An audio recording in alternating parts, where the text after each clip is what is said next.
હવે વાત રાજકોટની કરીએ। રાજકોટના ગોંડલ પંથકમાં ઝાકળ ભર્યું વાતાવરણ જોવા મળ્યું। વહેલી સવારથી જ મોડે સુધી આ વાતાવરણ રહ્યું। ઝાકળ વર્ષા ભર્યું આ વાતાવરણ છે।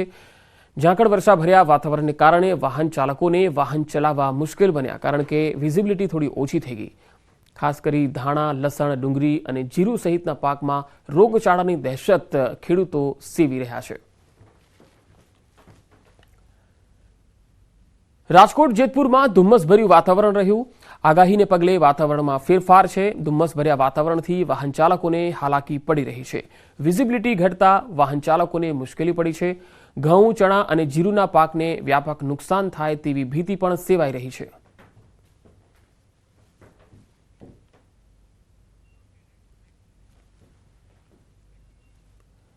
રાજકોટમાં ડુંગળીના નીચા ભાવથી ખેડૂતો મુશ્કેલીમાં મુકાયા છે। ખેડૂતો નીચા ભાવને લઈ અને ડુંગળી વેચવા હવે મજબૂર દેખાઈ રહ્યા છે।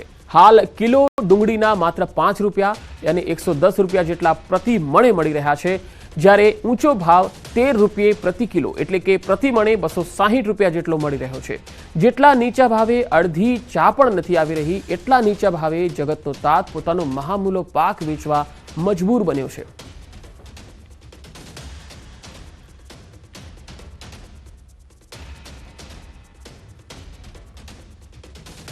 તો આજ વિષય પર વધુ માહિતી મેળવીશું। રાજકોટથી સંવાદદાતા હાર્દિક જોશી જોડાયા છે। હાર્દિક, ઘણા સમયથી સરકાર કહે છે કે વાટાઘાટો થઈ રહી છે, કેન્દ્રમાં વાત કરી છે, હવે એક્સપોર્ટ વધારવા માટે, જે એક્સપોર્ટ પર પ્રતિબંધ મૂક્યો છે તેના દૂર કરવા માટેની વાત ઘણા સમયથી સાંભળી રહ્યા છે, પરંતુ આ ખેડૂતો આજે પણ મહામૂલો પાક વેચવા માટે મજબૂર છે। આ ભાવ કેમ વધતા નથી, શું કારણ છે?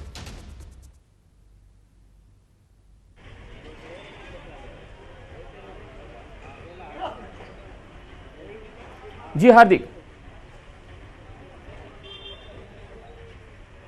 ચોક્કસથી પંકજ, જો વાત કરવામાં આવે રાજકોટની, તો રાજકોટમાં અત્યારે જે છે ખેડૂતો પોતાનો મહામૂલો પાક છે એ નજીવી કિંમતે વેચવા માટે મજબૂર બન્યા છે। 5 રૂપિયા અને 7 રૂપિયા કિલો ડુંગળી વેચવા માટે મજબૂર બન્યા છે। કહી શકાય કે આટલા નીચા ભાવમાં એક બાળકની ચોકલેટ પણ ન આવી શકે તેટલા નીચા ભાવમાં ખેડૂતો જે છે તેમને જે કહી શકાય કે વધુમાં વધુ મહેનત કરી અને જે ઉત્પાદન મેળવેલો પાક હોય છે તે ડુંગળીનો પાક વેચવા માટે મજબૂર બન્યા છે। ખેડૂતોની વ્યથા આપણે ખેડૂતોના મોઢે જ સાંભળશું। શું કહેશો, અત્યારે તમે આટલા નીચા ભાવે જે છે એ ડુંગળી વેચવા માટે મજબૂર બન્યા છો? ભાવ જ નથી તો ગમે રીતે આ માલ રીએ નહીં, વેચવો તો પડે ડુંગળી, સમજી ગયા?